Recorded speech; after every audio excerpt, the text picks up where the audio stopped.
Assalamualaikum warahmatullahi wabarakatuh. Perkenalkan, nama saya Neli Salfitri dengan NIM F10122510002. Saya Nur Aziza dengan NIM F10122510025.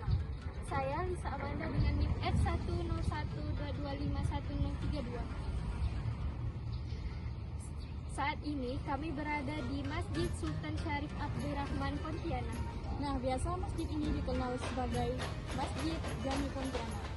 Saya mau mulai dulu sejarah berdirinya Masjid Jami ini. Ya. Jadi ada 4 orang bangsa Arab dari Hajar al-Maut ingin memenuhi anjuran gurunya untuk mengajarkan agama Islam ke pelosok negeri sebelah timur. Setelah mengadakan persiapan sebelumnya, 4 orang ini berangkat. Negeri pertama yang singgah adalah Terengganu di Malaysia. Sampai di Terengganu itu 4 orang ini bisa. Satu menetap di Terengganu, satu pergi ke negeri Siak, yang 2 orang ini berangkat ke negeri Aceh. Di negeri Aceh ini namanya Abu Bakar Al-Idrus dan Abu Husin Al-Qadri. Tidak berapa lama juga dia di Aceh, bisa lagi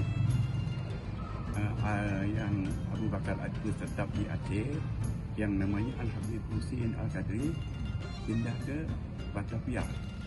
Batavia itu dia barangkali tahu, Jakarta. Ya. Katanya 7 bulan saja Al-Habib Husin ini di Jakarta, pindah lagi ke Semarang. Di Semarang, Habib Husin ini sudah berapa hari begitu, akhirnya ketemu dengan seorang ulama yang namanya Syekh Salim Hambal. Syekh Salim Hambal juga ulama sering bolak-balik ke negeri Matan. Negeri Matan itu Ketapang. Jadi setelah mereka 2 orang ini berkenalan, akhirnya Al-Habib Husin kemukakan maksudkan tujuannya untuk menyebarkan agama Islam tadi. Jadi oleh Syekh Salim Hambal disarankan kita tetap ke Matan saja katanya. Jadi setelah berunding, sudah kata sepakat begitu, berangkatlah 2 orang ini menuju Matan. Dikenalkanlah Al-Habib Husin ini dengan Raja Matan. Setelah dikenalkan dengan Raja Matan pun sangat senang dengan kedatangan Habib Husin ini untuk mengajarkan agama Islam ke negeri sebelah timur tadi itu. Nah, kira berapa lama juga nama Habib Husin di Matan ini kenal jadi namanya di sana. Semua masyarakat senang di sana dapat ilmu agama dari Habib Husin. Akhirnya Al-Habib Husin tadi itu dijadikan menantu sama Raja Matan. Nama isteri Al-Habib Husin itu namanya Nyai Tua. Sambil berjalannya waktu itu tidak terasa Al-Habib Husin itu sudah berada di Matan tadi 20 tahun. Jadi dalam 20 tahun itu kan dia sudah kahwin pada awalnya itu. Dapat putera-putri 4 orang. Yang paling tua nama puteranya itu adalah Abdul Rahman. Setelah 20 tahun dia mengajar di Matan itu, datang pula usulan Raja Mempawah yang bernama Empu Deng Rambun meminta kalau dapat ini Al-Habib Husin mengajar pula di Mempawah. Tapi permintaan itu tidak langsung dipenuhi karena ada ajaran-ajarannya itu belum selesai. Nah, setelah 2 tahun sudah selesai mengajar begitu, baru dipenuhilah anjuran daripada permintaan dari Raja Mempawah dari Empu Deng Rambun. Jadi berangkatlah Al-Habib Husin ini dari Matan ke Mempawah. Jadi lebih kurang 22 tahun dia berada di Matan. Setelah sampai di Matan di Mempawah dari itu, senang juga orang di sana. Dapat ilmu agama, makin ramai di sana, jemaahnya bertambah begitu. Rajanya senang. Akhirnya anak si Al-Habib Husin tadi yang Abdul Rahman yang tua tadi itu kecantol pula dia sama puteri daripada Empu Deng Rambun, Raja Mempawah tadi. Suka dia, jadi ketemulah begitu. Jadi desa ni Al-Habib Husin dengan Raja Mempawah tadi itu Empu Deng Rambun. Itu namanya Utin Chandramidi.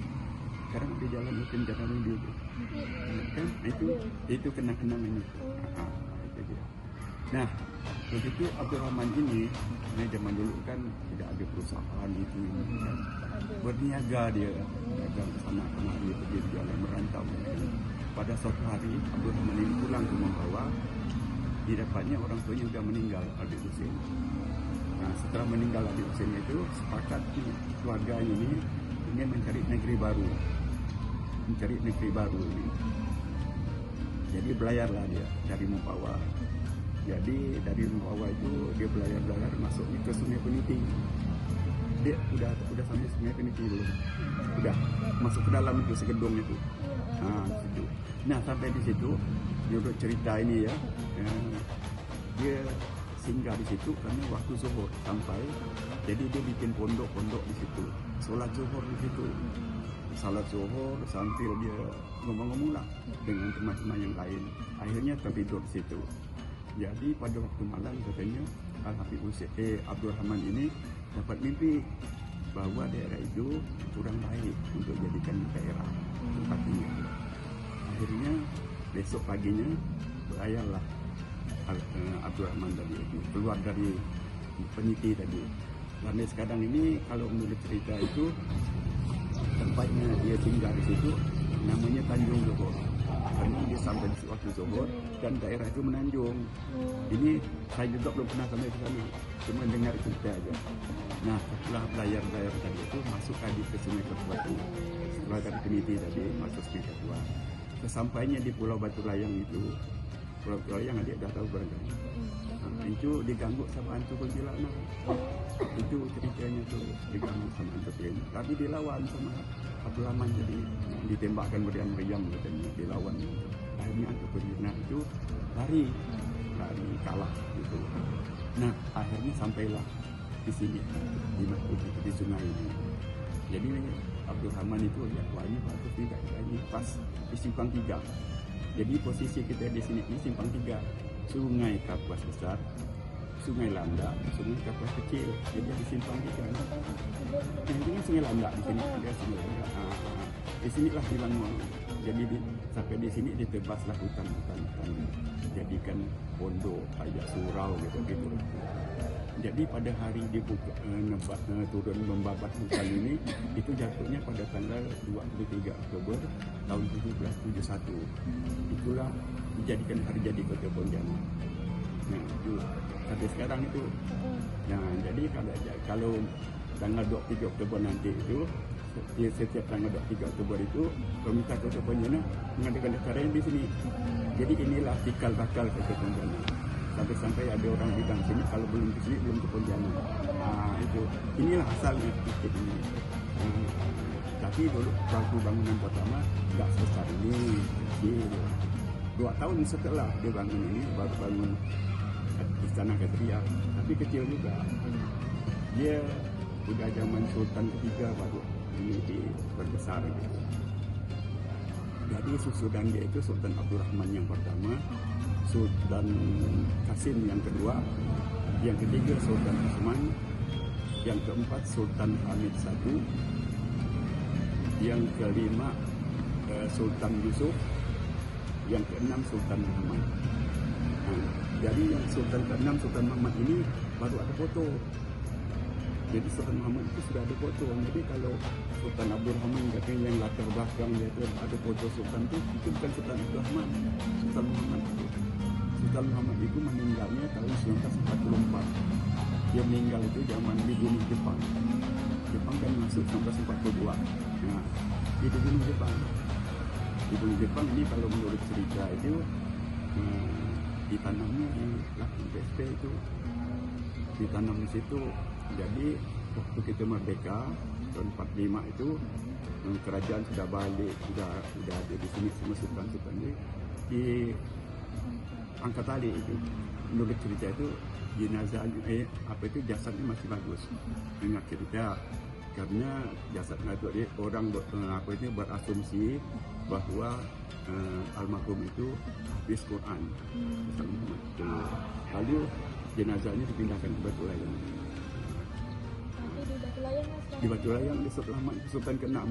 Setelah Sultan ke-6 tadi Sultan Muhammad turun ke anaknya Sultan Hamid II. Sultan Hamid II ini apa itu karena istrinya orang Belanda. Jadi anaknya ada dua, satu laki, satu perempuan, pada ada yang ke Belanda. Waktu Sultan Hamid ini termasuk dalam tahanan politik dia pada zaman Presiden Soekarno. Jadi dia tidak ada, digantikan sama keponakannya. Ada jadi Sultan ke-7, ke-8 itu ada Abu Bakar yang Sultan Abu Bakar. Sultan Abu Bakar meninggal, digantikan putranya juga yang sekarang ini Sultan ke-9 ini Mahmud Nepin yang sekarang ini itu ceritanya. Kalau ini Pak, apakah hanya kayak warga Melayu atau ada campuran gotong royong?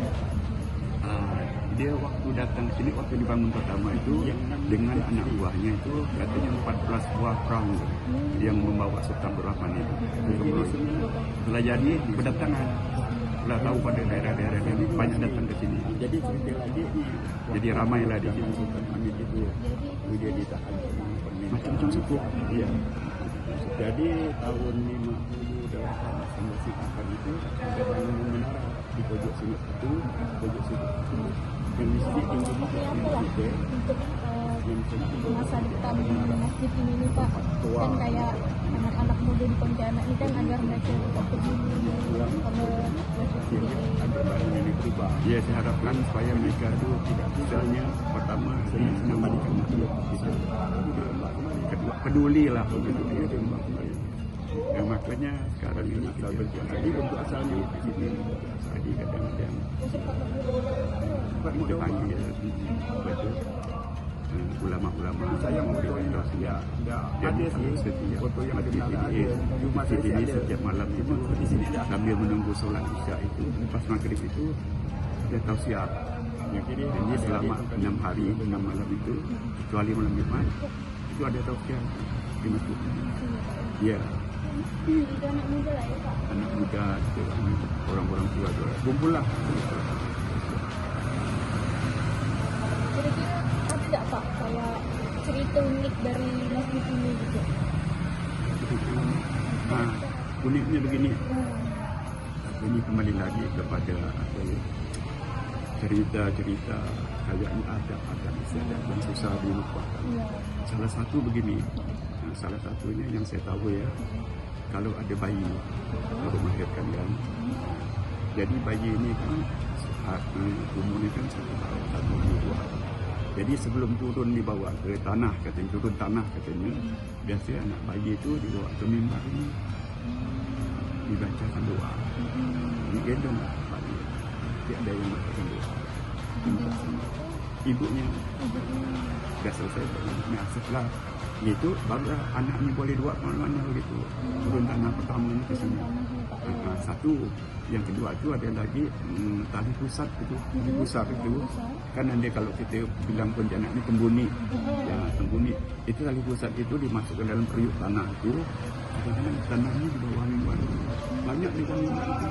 Itu kepercayaan masyarakat di sini. Ya, sudah susah dibuang, tapi masyarakat yang lama di sini maksudnya. Kalau yang pendatang nggak tahu di sini. Itu aja yang saya tahu. Ya. Kalau misalnya Pak kayak ada dari kayak misalnya suku-suku lain pengen lihat di sini, enggak boleh. Siapa saja boleh. Ya. Ya, dari suku lain kalau di sini ini malah ada apa itu mancanegara pun ada datang, wisatawan mancanegara ada datang, Perancis, Inggris, Belanda sering di sini datang. Kalau Brunei itu iyalah dekat di sini kan, Malaysia. Apalagi yang lokal kan dari Jawa itu dari mana ada sering. Jadi tempat ikoniknya. Makanya ini merupakan cagar budaya. Jadi cagar budaya itu di sana Kadria, Masjid Jami, Tugu Katulistiwa. Tiga itu yang saya tahu lah. Mungkin ada lagi yang lain saya tidak tahu itu. Yang paling terkenalnya. Iya itu Masjid Jami.